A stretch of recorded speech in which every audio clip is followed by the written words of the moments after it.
What's up, everybody? It's your boy Floyd here, as usual, joined by my lovely co-host Michael Wiseman. Team Magnum XL United. How you doing, Michael? I'm great. How are you? Doing awesome. All right, we got Kamish and company here just to give you guys the quick rundown of everybody's rosters. We're gonna tell you guys what we think about them. Our predictions don't really matter, who gives a shit. But we're going to give you guys the breakdown. Michael, throw us into it, bro. All right, the first team we've got is the man who selected from the number 1 spot, Mike Bropes. I'll go ahead and start. I think that obviously Gurley was the clear-cut choice for number 1 pick. I think he offers less risk than Le'Veon Bell. Like, they're both really quality players, obviously, but I think as far as risk goes, Gurley's the safer pick. And I think that risk comes from the fact, most specifically, just the fact that they're the LA Rams. And right now, LA Rams just seem really promising to me, so we'll see.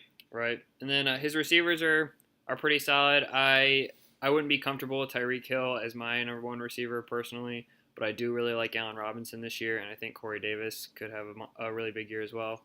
I like Jameson Crowder a lot too. Those 3 guys I would have picked the following pick after him, but he took them before I had a chance, so I'll give him that. I think Julian Edelman will definitely bolster his team when he comes back from suspension. And he's got a couple promising guys on the bench in D.D. Westbrook and Jordan Wilkins. But I hate Adrian Peterson. I hate Tyler Eifert. I hate Isaiah Crowell. And the other guys, I don't know if I'd roster them personally. But I think everything you had to say was pretty fair. Mike's team to me looks like one that could potentially be very dangerous, especially given that he's an experienced fantasy player. But as always, we'll have to see. Like you said, some of those guys could be hit or miss, but I think he's definitely got a good look out for him this year. Yeah, definitely a lot of ceiling with ceiling plays like Tyreek Hill, and right. I think Tyler Eifert's a ceiling play as well. Right. That's all I got on Mike's team. Are scary. I'll jump us into Ricky then. Yep. We're going in order. Let's see, what's his team name? Drinking Fortes. Drinking Fortes. Still? Yeah, maybe no new name from this year. You think maybe after last place finished last year he changed his name, but I guess he's going to stick it out. He's sticking the same strategy. He's drinking Fortes. Matt Forte doesn't play anymore, but whatever. The name lives on. All right. So my computer's loading slow, but luckily I got all the picks right here in front of me. All right, so just as obvious as Todd Gurley was 1, Le'Veon Bell was the obvious number 2. Stealing A.J. Green right behind after there was some questionable, probably receiver grabs ahead of him, maybe? Just saying. At least one. I'm not super – I know you drafted Andrew Luck, but I'm not super into Indy's offense this year. So, if you give me this wide receiver core 2 years ago, if A.J. Green, T.Y. Hilton, Brandon Cooks, I would be like, sign me the fuck up. Obviously, those are all still great receivers. Yeah. I love the L.A. Rams this year. But I think that receiving core is 2 years past its prime. But filling in with his double flex with Chris Hogan and Robbie Anderson, they're both going to be wide receiver 1s. If Chris Hogan's not, he's on the field he will be on the field often. Big time red zone target. And Cam Newton, stealing play. This team's got potential. Yeah. What do you guys think about it? I like Ricky's team a lot. I think having Le'Veon Bell as your first running back gives you a lot of freedom with your second one. And I think Rex Burkhead's the perfect kind of RB2 if you do have Le'Veon Bell, Todd Gurley, David Johnson, someone like that. Because he's always in around the goal line for New England, and he gets a lot of passes as well. So being that it's a PPR league, I think he's a solid running back 2 to have. And then I like A.J. Green, T.Y. Hilton a lot. They both have top 5 upside, and then Brandon Cooks can go off on any given week. So that's a guy you'll take at your third wide receiver, even if he doesn't have as good of a quarterback as he has his entire career, like Breeze and Brady. Now he's going to Jared Goff. So we'll see how it looks for him with the Rams. But, I mean, as your 3, someone that can randomly get you 30 points in a week, you'll take it. I think he's got a lot of serviceable guys on the bench, too. I like Peyton Barber, at least to start the year. Corey Clement's going to have a role in that Eagles offense, I think. And then Anthony Miller is one of the better rookie wide receivers, if you ask me. And there's no one really that's gonna take snaps away from him on the Bears, other than Kevin White, who's probably gonna get hurt the first week anyway. So, Right. I like it. Yeah, and after all of that, all those good things we said, we didn't even mention Delaney Walker. So, obviously, a lot of good things to say about Ricky's team, and hopefully he can rebound. Yeah, I don't think this is a last place team. All right, so we'll just go right into pick number 3, which was interesting because that is a consistent hitter, Damian Brown, owner of team Get to Black. We got a hitter. We got 2 hitters. Him and Mike Brooks in the top 3 was dangerous this year. But luckily, I think a lot of the picks were pretty laid out. But Michael, what do you think about Damian's first round pick? I would have absolutely taken David Johnson at 3 over Zeke.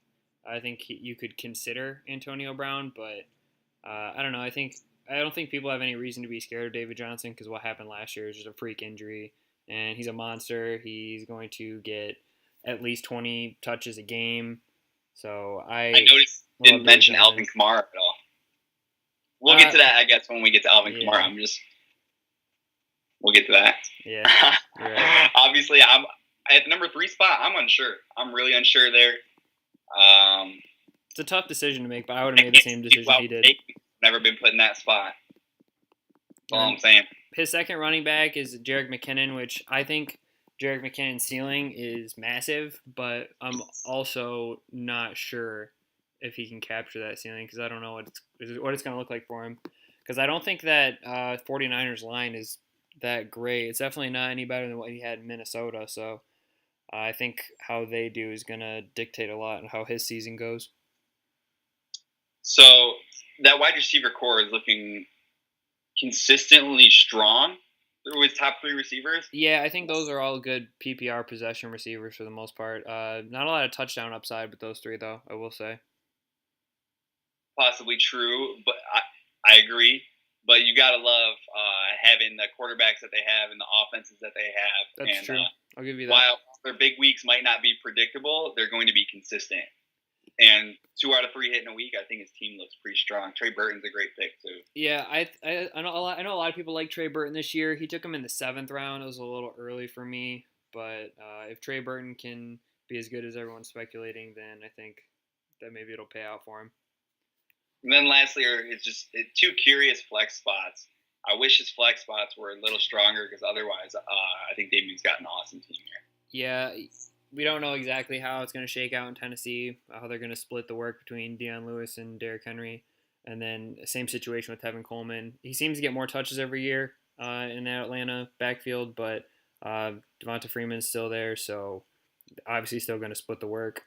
And then, yeah, you look at the guys on his bench. I don't really know if there's anyone in there I feel comfortable putting in over those 2 because you don't know what's going to happen in Jacksonville with Devonta Moncrief and, DJ Moore, rookie wide receiver.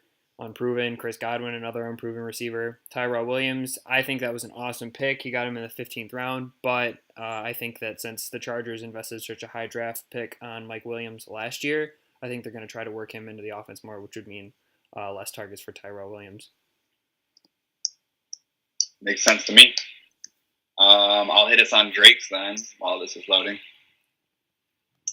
All right, coming in the 4th pick of the draft, we had Drake Zagula, owner of the Gale Quails.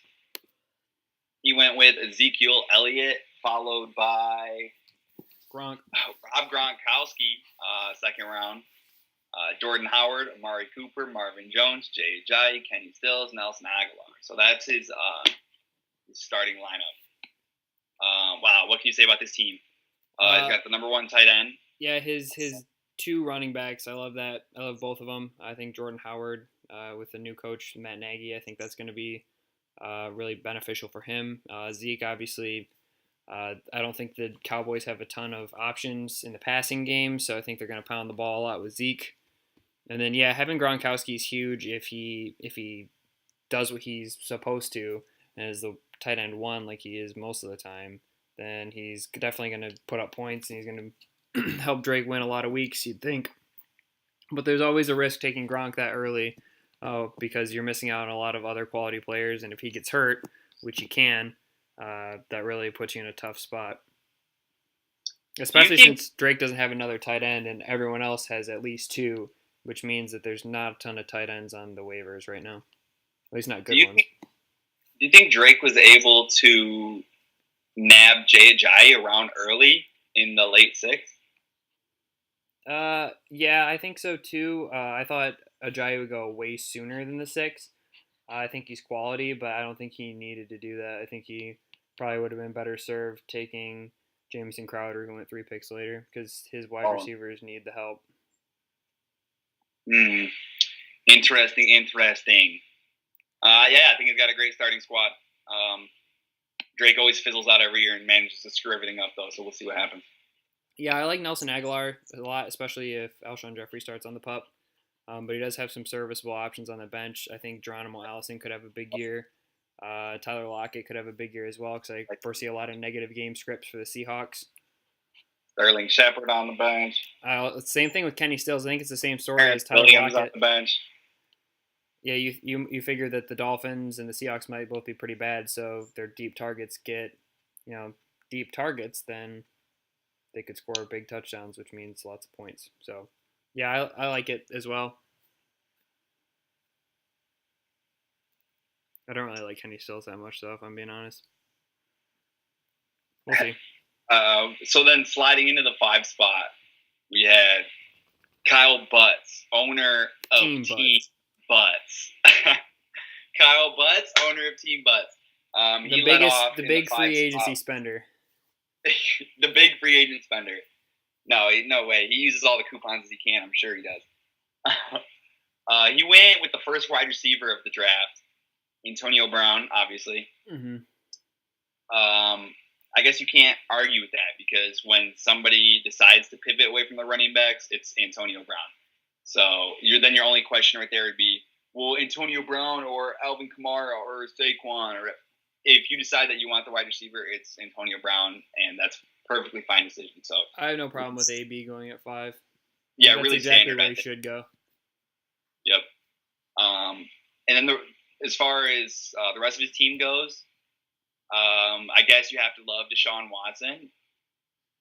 I guess you don't have to, but you don't have most people do. But I guess you have to love Deshaun Watson.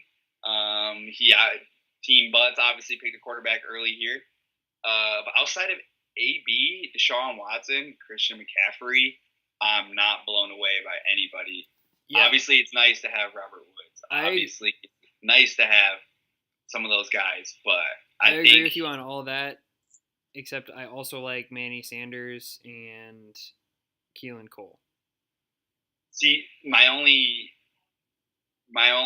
problem is that I like some of the guys on his team. I just think that they're trying to fill too big of roles. I don't think they're going to be able to score enough points essentially consistently every week to be able to make up for only, in my opinion, having Deshaun Watson and Antonio Brown and Christian McCaffrey. Yeah, I think Butts might have made the mistake of waiting too long for tight end because I think he might have been the last one to take their tight end, and a lot of people already had 2 by the time he had taken his, so I think that really hurt him at that position. And having Robert Woods as a second receiver, I don't know if that's going to be strong enough to get the job done. And, I mean, a lot of people like Alex Collins and Kenyon Drake. I think that if they can be consistent, that they'll be good, but it's tough to say. They're definitely not sexy picks. I'm not blown away by Butts' team at all, and as usual, I'm highly unimpressed. That's fair, but Butts made the playoffs last year, so... Fuck him. I think he did. I don't remember. I don't remember. All right, we can slide into Derek's team if you want to lead us off on that. Yeah, team multiple Gorgasms. I think, honestly, I think he nailed his first 3 picks. I think Kamara was great. I think Devontae Adams was great. And I think Doug Baldwin III is a absolute steal. I wanted him 2 picks later. I was playing. I actually, when I took Keenan Allen with the second pick, I'm like, all right, hopefully I can swing around and get Doug Baldwin. But it didn't really pan out. But yeah, I think Doug Baldwin III, since he has top 5 receiver upside, I think that's a steal. But from there, then it starts to get a little shaky. I mean, Josh Gordon, if he can be the player that he was, then that's obviously going to be a solid 3rd wide receiver option for him. But Ronald Jones in the 5th is a reach. I think Devin Funchess in the 6th is a reach, despite how much I like Devin Funchess this year. And then David Njoku in the 8th is a reach as well. LeGarrette Blount in the 9th. I don't even know if LeGarrette Blount gets drafted if he doesn't pick him there, to be honest with you. In the 9th? Yeah. So sick. Yeah, other than his first 3 picks and Devin Funchess, I hate his team. So I almost couldn't agree more. But we're not here to talk about Derek's team because we know every year he's going to give us the same booty results. I want to talk about Alvin Kamara. Why is Alvin Kamara not replaceable with that David Johnson spot? I can tell you the reason why I think so, and it might be kind of a regurgitated thought because I'm sure I've heard this from somewhere, but I think that Alvin Kamara was so useful and so effective last year and his numbers were so ridiculous is because of not necessarily like the kind of player he is, but I mean, I guess that is part of it, but how they used him. Like they only used him 15 touches a game. They've never like put him in that workhorse role where he's getting 25, 30 touches a game. He's always been like a specialist, you know? So they've been using him in certain situations. I don't know if he necessarily fills that workload. Even if Mark Ingram is gone, it doesn't necessarily mean that he's going to absorb all those touches. I think they're still going to use him the same way. So while I agree with the way he was used and how he was scored, I think Alvin Kamara is special. I think he's one of those rare dudes. If you watch just from the eye test, his hips are extremely incredible. His balance is the most impressive thing I've ever seen. And I think he was efficient for reasons. I don't think it happened to be that way. And I guess that's just the difference in opinions, is that was he only efficient because of the way they use him, or is he actually efficient? I think it's a combination of both, but I think the reason he was able to be so efficient was in part of the way that they used him, because they always had the threat of Mark Ingram. They opened it up for him. Smaller guy to handle a large workload as well. Put it this way, I could see it going either way. I could see him getting a lot more work while Mark Ingram is out, but I could also see him remaining the same. Like I could see him being better for fantasy purposes without Mark Ingram, but I could also see him struggling without Mark Ingram. Do you want to place any type of wager on Kamara versus David Johnson? Oh yeah, give me David Johnson. What's the type of deal? Is it money? I'll do money. Me and Rob made a gentleman's wager at the draft. He is betting me that Juju Smith-Schuster will put up more fantasy points than Antonio Brown. He was for real. Yeah, he's taking Juju. I took AB, obviously. Well, we definitely know Rob's not repeating that. I'll make you a gentleman's agreement, but I'm not betting you money. Because if David Johnson gets hurt, I'll be fucked. Let's bet on something before week 1. Not money, but we'll figure out a bet. But I definitely, straight up, will bet Alvin Kamara will outscore David Johnson in fantasy. So if you had the 3rd pick and Gurley and Bell went, would you have taken Kamara 3rd? Alvin Kamara 3rd pick. Yeah, I'm not as brave as you are. Fair enough. Nick is next. Nick Rudder. Hold on, let me go back. You can introduce the team name, whatever you got to do. The Evansville Carpet Munchers. Yeah. Even though they don't live there anymore, the legacy lives on. Heard. But I think DeAndre Hopkins was the pick at his spot. I think once the top 5 running backs are gone and Antonio Brown is gone, I think Hopkins is a no-brainer. I think he came around and got, I don't know if Freeman was the best available, but I maybe would have taken Mixon there if it's me, or McCaffrey probably. But he took Freeman. And then I think coming around and taking Mark Ingram, I think that's too soon. I think he could have waited since Mark Ingram's not going to play the first 4 games.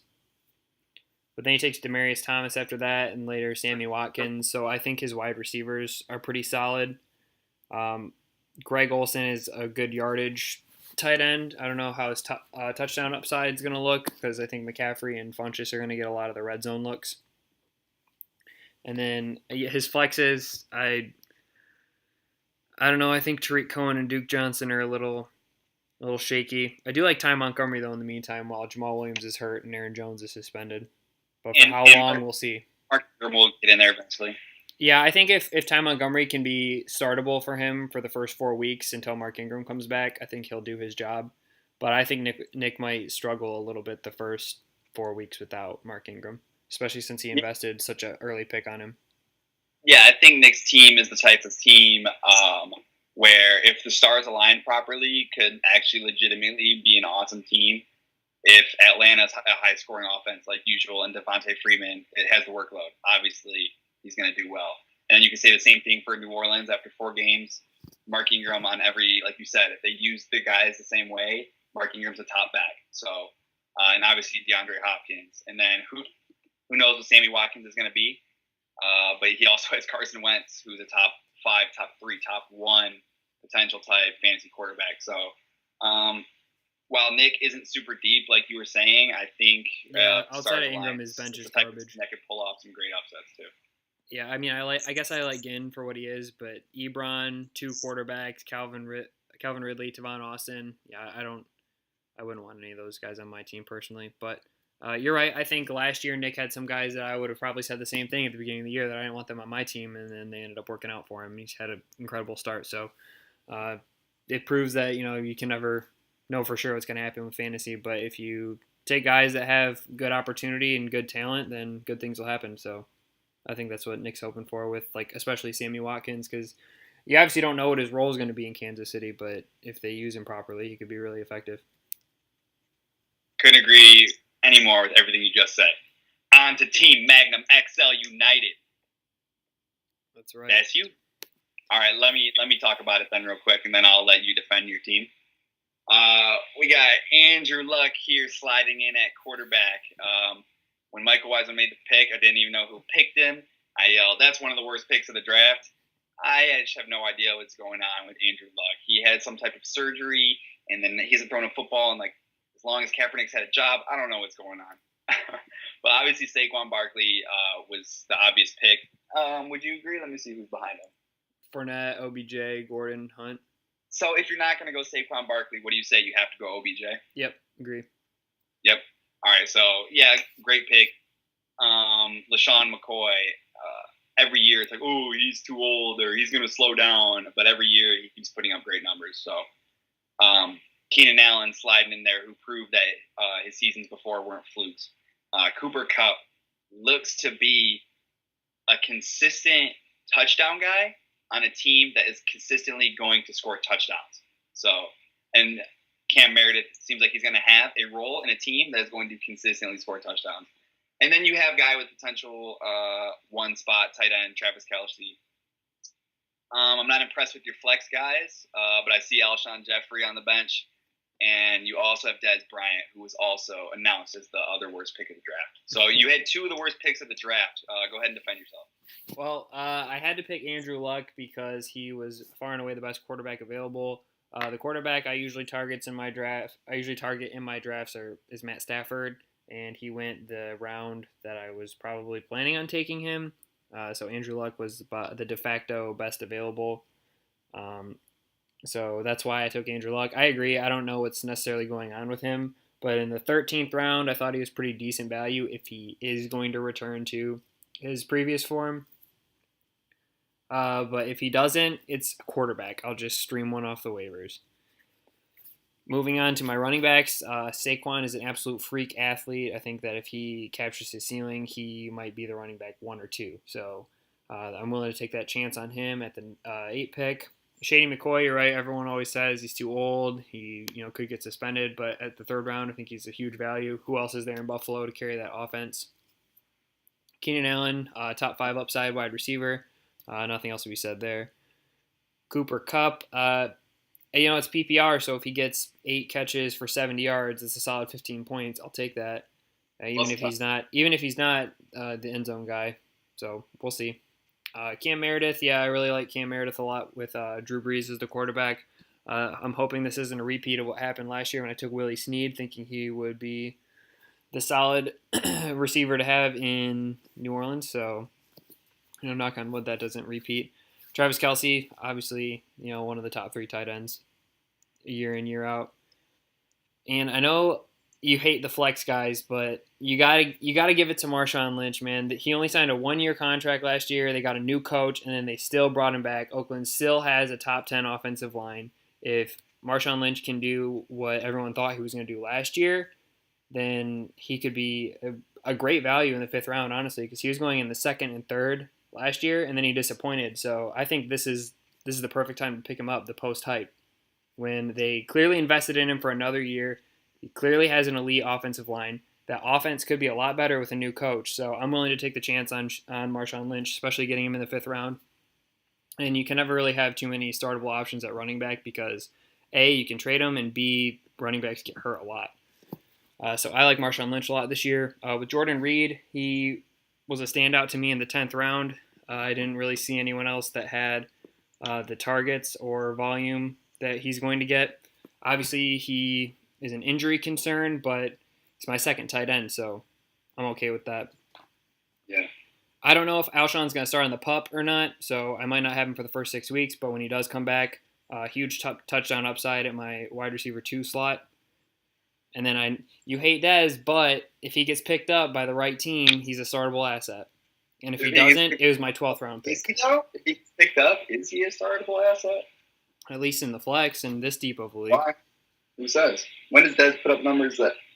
What if he goes and dies? If he dies, then he dies. If he dies, he dies. And then, fair enough.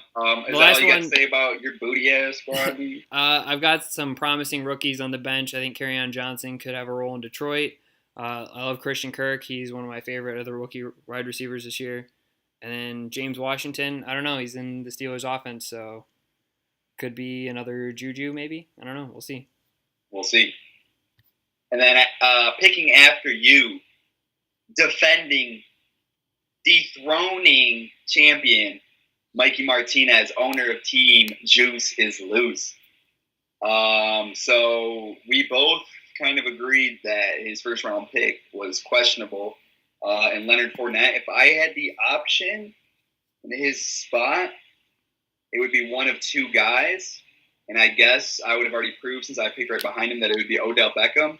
But I also wouldn't mind. It could even definitely say you could pick Melvin Gordon there instead of Leonard Fournette. Yeah, I agree with you. If that's me, I'm taking OBJ. And if he picks OBJ, he can get Fournette in the 2nd round anyway, because I don't think Fournette would have gone if he didn't take him. So, yeah, definitely a reach there. Interesting pick for sure. You got to like Jimmy Garoppolo this year. Everybody does, I guess. I'm not super impressed with Mikey's team at all. I really think he blew the Mike Evans pick, as well as the Zach Ertz pick that early, only because the rest of his team just looks like it's lacking. Obviously, people like Allen Hurns, Pierre Garçon, Lamar Miller are going to have roles in their offense. We'll just see if they can consistently produce the numbers he's going to need, having the fact that who knows if Leonard Fournette will be able to be that first-round talent that we look for. Every round, you gotta nail your pick. The earlier the round, the better you gotta hit your pick. Yeah, the more important it becomes. I think that that him getting Lamar Miller in the 4th is decent value. I think that a lot of people are fed up with Lamar Miller being disappointing fantasy-wise, so I think that might be why he slipped maybe to the 4th, but he was definitely not someone I was going to take. Definitely, like I said before, not really a sexy pick. But if he can, return to the form that he had when, maybe 2 years ago he was going in the 1st round, that could be a good value for him in the 4th. But I think his receivers are really lackluster. Allen Hurns could be solid if he emerges as a high volume target in Dallas, but I don't know, man. Other than that, sketchy. Honestly, if I were him, I'd start Matt Ryan over Jimmy G. What'd you say? Again? I said I agree. That's all I have to say about Mikey's team is it's sketchy, and I don't know. We'll see, man. I would start his team every year, and he did it with Todd Gurley and Hopkins the same way Kyle Montgomery did it with DeAndre Hopkins and Devontae Freeman. Sometimes it just takes two guys to carry you the whole way. So That's true. I like Matt Ryan more than Jimmy Garoppolo, though. So that's all I'm going to say. Who was next after Mike? It was me. Yeah, it's you. All right. I guess I better go first. Yeah, you can go first. Picking in the 10th spot was Jad Rehan. That's me. Kamish. owner of Team Delaney's Saggy Titties. Go ahead and roast me real quick. Well, obviously your wide receivers are going to be better than everyone else's since you took 4 of them with your first 4 picks. I think getting Diggs in the 3rd is big time value. I can't believe he fell that far, but I honestly have no problems with the wide receivers that went before him. It's just a matter of preference at that point, but I really like Diggs a lot. And I think Jarvis Landry could be big too. Probably should have taken a running back sooner, considering your first one's Chris Thompson. Definitely the weakest running back core in the league, in my personal opinion. But I know how you feel about running backs. You think they don't matter. So I didn't say that about fantasy football. Oh, that might it might be a combination of both, but it's more of a real life assessment. Yeah, I think what your team is going to need this year is for it to be the year of the wide receiver. I think the past 2 years running backs have been big. That's why all the running backs went early. So you clearly made the decision to draft contrarian while everyone was grabbing their running backs early. You loaded up on wide receivers. I think it's a bold strategy, but I think since it's PPR and we field 3 receivers, it could work. However, taking Ben Roethlisberger before Breeze and Brady is trash, but from what you say, it's not entirely your fault. You have some decent guys on the bench. I like Paul Richardson and Taywan Taylor especially, and I think Cole Beasley and Kenny Galladay are decent as well. But I hate your running backs. All right, for sure. So, obviously, last year I did this exact same approach and I think I might have went 5 for 5 or 4 for 5 last year of all wide receivers, and that obviously crashed and burned. Going into this year, because you took the wrong receivers. Say it again. I said it's because you took the wrong receivers last year with Cooper and Pryor. Right.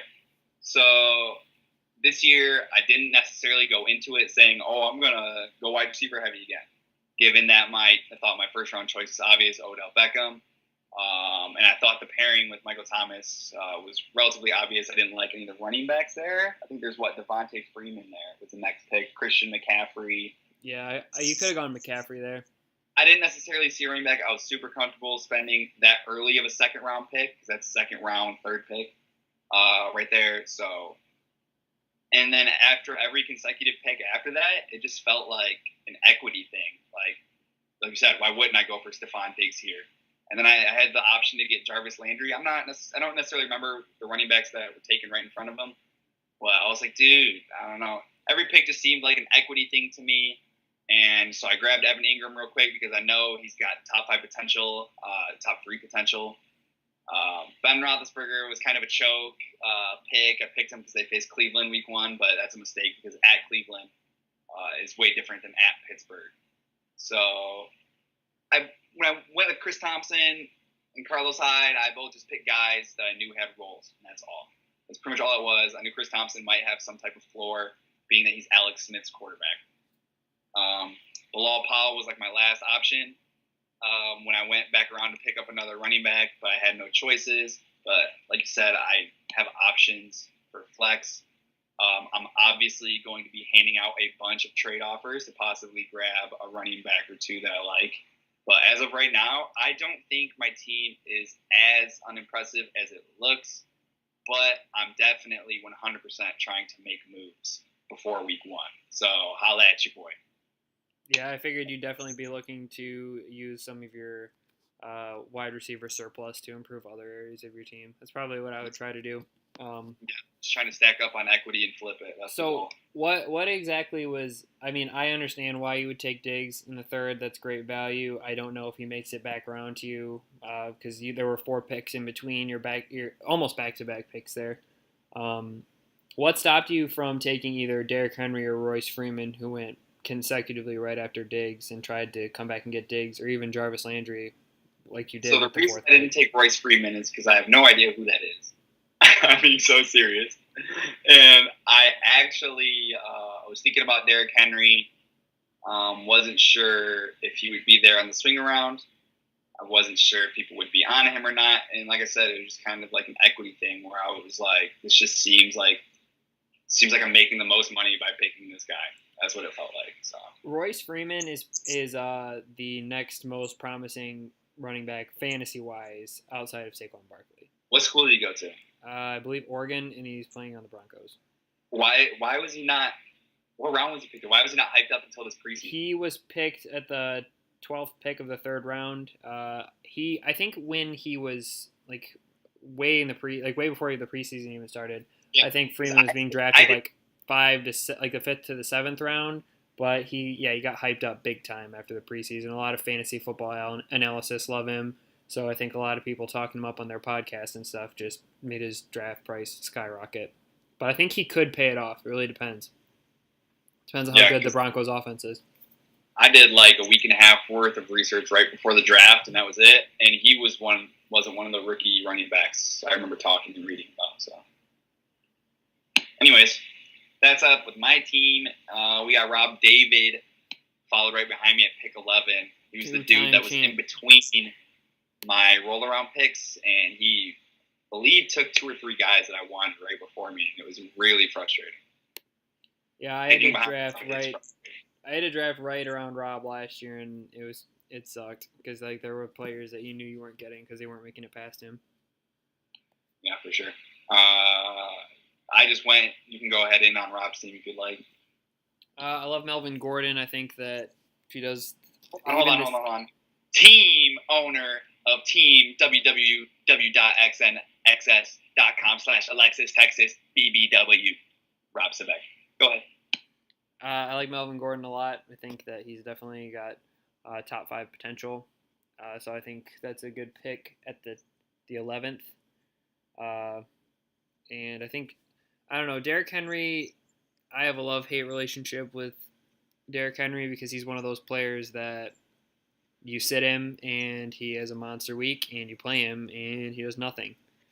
But that could be a thing of the past now that he is the primary back there. They still have Dion Lewis. It's unclear how they're going to split the work, but if Derrick Henry can at least be their goal line guy, he's got a lot of touchdown upside. And then Julio is obviously Julio. I think him going in the second round is stupid. I think that he's still every bit the player that he has been. So I think that getting him in the second is huge. Whoa. Yeah, that is. But Juju is a very talented wide receiver, and I think he's going to be on a good offense in Pittsburgh. But I think that he's being overdrafted. I wouldn't take him in the 4th. I think pretty much every other wide receiver that went that round, and maybe even the round after that, is more appealing. I take that back. I would rather have Juju than Woods, Fuller, and Goodwin. But everyone else that went before and after him, I would rather have than Juju. So I think that Juju is a reach there. I think Kelvin Benjamin is a solid 3rd wide receiver because he's going to be the primary target, or at least it appears that he'll be the primary target in Buffalo. And then as for his flex, I think Theoretic's serviceable, but Rashad Penny, we don't know his role yet. I think Chris Carson is going to be the starter until Rashad Penny earns it. And then he's got some solid guys on his bench. Sony Michel is a talented player, but it's hard to predict what's going to happen with the Patriots backfield. Yeah, that's an equity pick. And then Martavis Bryant is a pretty good ceiling play, but he's going to be the 3rd choice. Terrell Pryor, James Conner, equity pick. Yeah. Phillip Rivers on the bench, equity pick. Jack Doyle on the bench, equity pick.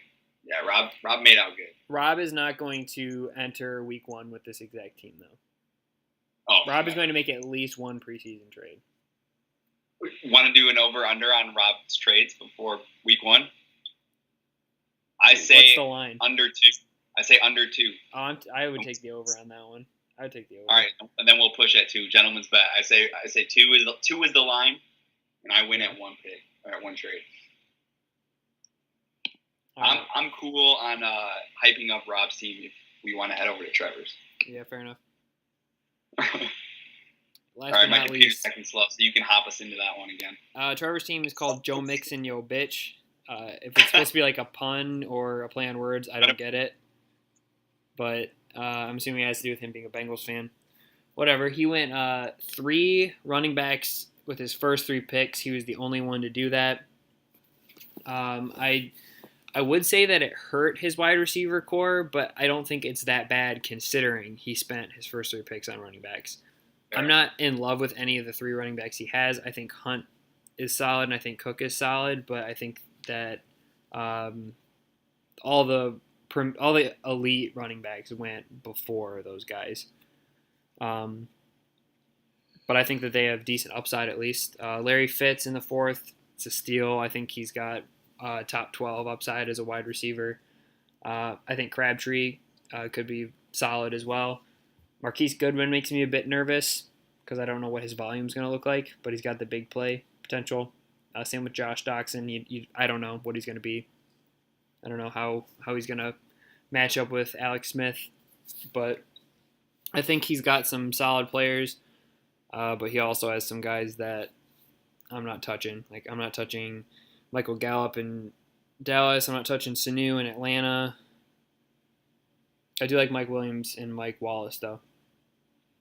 Yeah, I think you made a really good and fair assessment of Trevor's team because you didn't have a lot to say. You didn't say a lot of negative. You didn't say a lot of good. And that's kind of what his team looks like. It looks like a team that could put up some great numbers some weeks with Dalvin Cook, Kareem Hunt. Those guys are obviously all top in their position. And all of his guys have potential. But it's one of those teams that doesn't blow you away and doesn't really have anybody holding it down. And I will also say he was the last person to take a tight end, so I think his tight end situation suffered a little bit from that. Yeah. But yeah, I think the reason that maybe it doesn't look so appealing is that because it doesn't have any of those sexy names. Like, probably the best name he's got is Kareem Hunt. Only has 1 year of production under his belt, so we don't know if he can repeat it. I think Dalvin Cook is a safer, better pick than Kareem Hunt. Yeah, but we only have 4 weeks of Dalvin Cook sample size. Shut your ass up, boy. I just don't think it's a sure thing. Sue me. I'm cool on Trevor's whack-ass team. I had picked a top 2. Do you have any in mind that you stood out to you? Yeah, I know who my top 2 are. Well, so what's interesting about this year, as we were talking about before, is that it legitimately doesn't seem like there's any powerhouses. I don't look at any of these teams and I'm like, oh my god. And I don't look at any of the teams and I'm like, dude, there's a lot of in-betweener teams, which our league has actually been good for. It's coming down to the wire. I think this was a great draft overall, considering it seemed like, I'm not sure if I was the only one that didn't get a lot of studying in, but I liked the draft because it looked like everybody was kind of all over the place, but we all seemed like we did okay. So with that being said, give me your thoughts.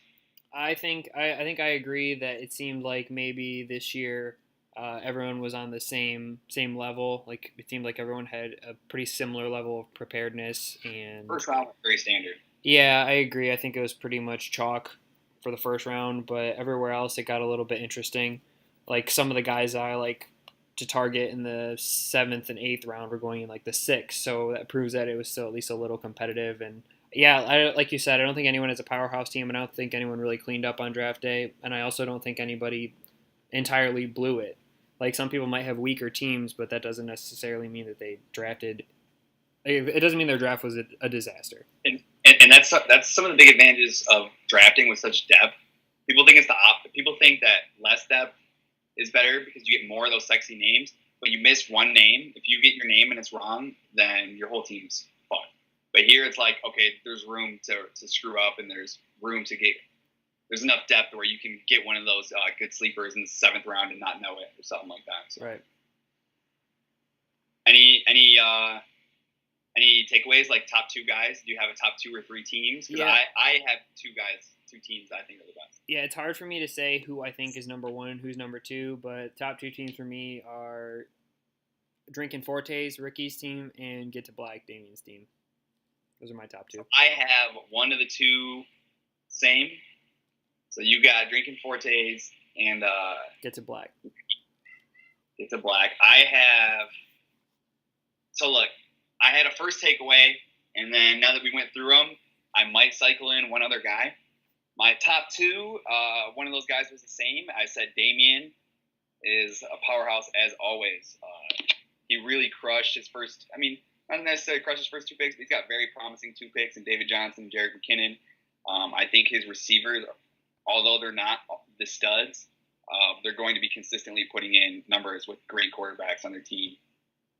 And Damien overall is an awesome fantasy football player. And so my other one, was team. What's the team name? I forget. Magnum XL United was actually my team that I thought was the best when I looked at it first. If Saquon Barkley and LaShawn McCoy come, that's the top 2 running back core in the league. And then you have Keenan Allen. I didn't know but I didn't know Alshon Jeffrey was hurt. That's how far behind I am. I didn't know he was hurt when I first made this decision. But then Cooper Kupp, Cam Meredith, I loved it. So, Michael, I thought your team was top 2. Despite the 2 worst picks in the draft? You said what? I said despite the worst 2 picks in the draft. That's what's crazy. Back-to-back rounds. I just thought you really crushed your starters at the beginning. But then after getting the Alshon Jeffrey news and we went over some, unfortunately, I think another team that you could potentially say is top 2, and I also consider the fact who's the owner of the team, is Rob's team. So yeah, Rob's always going to be a perennial threat. Same with Damien. I think you, Damien, and Rob have the best teams. So. I like my team. I won't say it's the best team I've ever drafted, but I think this is the best team I've ever drafted in this league. I think that the teams that I draft awesome. Each year keep getting better. So, I think I like my team a lot. I went running back heavy pretty early, 3 of my first 5 picks, and it made me nervous not having my second wide receiver by the 6th round. But the fact that I was able to get Alshon Jeffrey, even if he misses some time at the beginning, I think with Cooper Kupp and Cam Meredith, I think I'm covered. Agree, 100%. I got nothing else outside of the fact that all I got to say is don't get relegated. We'll be talking about relegations coming up soon.